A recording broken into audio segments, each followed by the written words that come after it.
నకిలీ బంగారం కుంభకోణంలో అక్రమ దర్యాప్తు జరిపిన అధికారులపై కఠిన చర్యలు తీసుకోవాలని బాధితుడు టి నాగేంద్రబాబు జిల్లా ఎస్పీని ఆశ్రయించారు. అనంతరం ఆయన మీడియాతో మాట్లాడుతూ తాడేపల్లిలోని ఇండియన్ బ్యాంక్ బ్రాంచ్లో తీవ్రమైన బంగారు కుంభకోణానికి పాల్పడినట్లు వెలుగులోకి వచ్చిన నేపథ్యంలో ఇందులో ప్రమేయం ఉన్న నిందితులను అదుపులోకి తీసుకుని విచారణ జరపాలని కోరుతూ నేను మే నెల 5వ తేదీన తాడేపల్లి ఎస్హెచ్ఓకి నా వినతి పత్రాన్ని సమర్పించానని తెలిపారు. ఫిర్యాదుపై దర్యాప్తు జరపకపోగా తాడేపల్లి ఎస్హెచ్ఓ ఆదేశాల మేరకు కొంతమంది పోలీసులు నన్ను సాధారణ దుస్తులలో కిడ్నాప్ చేసి ఆయన ప్రోత్సాహంతో ఎన్కౌంటర్ చేయడానికి కుట్ర పన్నుతూ నాపై నిఘా పెట్టారని ఆరోపించారు. నకిలీ బంగారం కుంభకోణంలో అసలు ఏం జరిగిందో వెలికి తీసేందుకు తాడేపల్లి పోలీస్ స్టేషన్ ఎస్హెచ్ఓపై విచారణకు ఆదేశించాలని కోరారు. నా పేరు తలకాల నాగేంద్రబాబు అలియాజ్ మరీబాబు, తాడేపల్లి మండలం ప్రాతూర్ విలేజ్.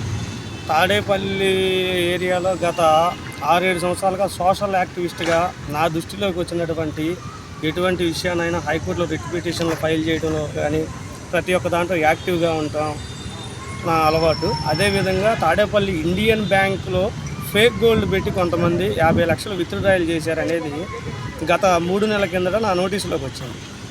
దీనికి సంబంధించి నేను తాడేపల్లి ఎస్హెచ్ఓ గారికి, సిఐ గారికి 4/5/2026 ఒక కంప్లైంట్ ఇచ్చాను. మీరు ఎవరి మీద అయితే అప్రైజరు కస్టమర్ మీద ఎఫ్ఐఆర్ చేశారో అదేవిధంగా competent authority, approval authority manager అండి, మేనేజర్ ఇన్వాల్వ్మెంట్ కూడా ఉంది దీంట్లో. మేనేజర్ మీద కూడా ఎఫ్ఐఆర్ కట్టండి, ప్రాపర్గా ఎంక్వైరీ చేయండి అనేది నా కంప్లైంట్ సారాంశం. 4/5/2026 ఎస్హెచ్ఓ గారికి ఇచ్చాను Tadepalli. At the same time 8/5/2026 SP గారికి ఇచ్చాను. అది కూడా దాని మీద మూవ్మెంట్ ఏం లేకపోయేసరికి 18/5న పీజీఆర్ఎస్లో ఎస్పీ గారికి కంప్లైంట్ చేశాను. దీంట్లో సిఐ గారి ఇన్వాల్వ్మెంట్ కూడా కనపడుతుందండి. ఎందుకంటే నేను ఇచ్చిన కంప్లైంట్ ముందుకు తీసుకెళ్తలేదు కాబట్టి దీంట్లో సిఐ గారిని కూడా విచారించాలి. మేనేజర్తో పాటు ఒక ఎంక్వైరీ ఆఫీసర్ని డిప్యూట్ చేయండి అంటే ఆ రోజున నేను ఇచ్చిన 18/5 కంప్లైంట్ బేస్ చేసుకొని మంగళగిరి నార్త్ ఎస్డిపిఓ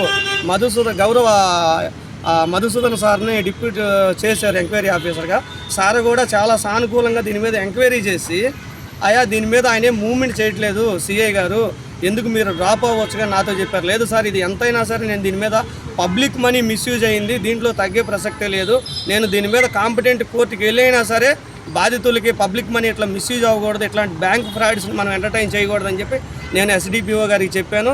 ఆయన కూడా ఏ మాటకి ఆ మాట సార్ ఏమన్నారంటే నా డ్యూటీ నేను చేస్తాను, ఎస్పీ గారు నాకు ఎండార్స్మెంట్ ఇచ్చారు కాబట్టి నేను దీని మీద సిఐ గారికి మెమో ఇస్తాను, నీ ఫైట్ నువ్వు చేయబాబు అన్నారు. నేను ఇది చేస్తున్న తరుణంలో 23/5న సిఐ గారి యాక్టివిటీస్ మీద ప్రాసిక్యూషన్ చేయాలి, పర్మిషన్ ఇవ్వమని నేను డీజీపీ గారికి, ఐజీ గారికి, ఎస్పీ గారికి, ప్రిన్సిపల్ సెక్రటరీ హోమ్కి రిప్రజెంటేషన్ ఇచ్చాను సార్. ఎప్పుడైతే 23/5 నా ప్రజెంటేషన్ చేశానో ఆ రోజు నుంచి ఈ రోజు వరకు సిఐ గారు, ఎస్పీడీఓ గారు నాకు చెప్పినట్టుగానే 2 ఎఫ్ఐఆర్లు నా మీద కట్టారు. ఒక ఫాల్స్ ఎఫ్ఐఆర్లు కట్టి నన్ను ఏమంటాడంటే నా మీద రౌడీ షీట్ తీసంట నన్ను జైలుకు పంపుతాడంట. ఇది ఆయన కంటెంట్. అదేంటి సార్, పబ్లిక్ మనీ మిస్యూజ్ అయింది, ఫేక్ గోల్డ్ పెడతామేంది, బ్యాంకుల్లో నుంచి ఈ రకంగా మనీ విత్డ్రాయల్ చేయడం ఏంటంటే నేను అడగటం ఏంటంటే నా మీద అన్యాయంగా కేసులు పెడతా. 28/5న వాళ్ళ కానిస్టేబుల్స్ని 3 లాకప్ డెత్ చేద్దాం, మరీబాబుని తీసుకురండి అని చెప్పి మిడ్నైట్ 3 గంటలకి మా ఇంటికి పంపించారు. మా ఇంట్లో సీసీ ఫుటేజ్ ఉండటం వల్ల నేను ఎమ్మటే దాన్ని డౌన్లోడ్ చేసి అదే 3 గంటలకి ఎస్పీ గారికి, ఎస్డిపిఓ గారికి, మంగళగిరి ఎస్పీడీఓ గారికి, మన తాడేపల్లి సిఐ గారికి వాట్సాప్ పెట్టి మీరు 3 కానిస్టేబుల్ మా ఇంటికి పంపించారు, ప్రాతూర్ రోడ్లో ఉన్న హోటల్ డీదేవుకి తీసుకురమ్మన్నారంట నన్ను ఏదో చంపాలని. నేనైతే రానంటే రాకపోతే నువ్వు డైరెక్ట్ ఫోన్ చేసి అడిగాను నేను ఆయన, మీకు సీసీ ఫుటేజ్ కూడా వాట్సాప్ పెట్టాను చూడండి, ఇది మంచి తరుణం కాదండి, ఇది మంచి అలవాటు కాదంటే లేదు మీరు స్టేషన్కి రండి అన్నారు. నేను స్టేషన్కి వెళ్ళి 28/5న మిడ్నైట్ 3 గంటల నుంచి ఎర్లీ మార్నింగ్ 7 గంటల వరకు అక్కడే కూర్చోబెట్టి నన్ను పంపించేశారు 35/3 ఇచ్చి. అదేంటంటే మా ఇంట్లో సీసీ ఫుటేజ్ లేకపోతే ఆ రోజు నా పరిస్థితి వేరుగా ఉండేది. దానికి గాను ఈరోజు 27న ఎస్పీ గారికి నేను ఒక రిప్రజెంటేషన్ ఇచ్చాను. ఈయన సిఐ గారు, తాడేపల్లి సిఐ గారి మీద మీరు యాక్షన్ ఇనిషియేట్ చేయకపోతే విజయవాడలో జరిగిన లాకప్ డెత్ మళ్ళీ తాడేపల్లిలో కూడా జరగడానికి పెద్ద ఇదేం లేదు సార్ జరిగిద్దంటే ఇప్పుడు అడిషనల్ ఎస్పీ గారు దీన్ని చాలా సీరియస్గా తీసుకొని మంగళగిరి నార్త్ ఎస్డిపిఓ గారికి ఫోన్ చేసి ఇది మంచి అలవాటు అయితే కాదు, అతని దగ్గర నేను ప్రాపర్గా డాక్యుమెంట్ వెరిఫికేషన్ చేశాను, అతను బ్యాంక్ ఫ్రాడ్ మీద చీటింగ్ జరిగింది, పబ్లిక్ మనీ మిస్యూజ్ అయిన కంప్లైంట్ ఇవ్వడం ఏంటి.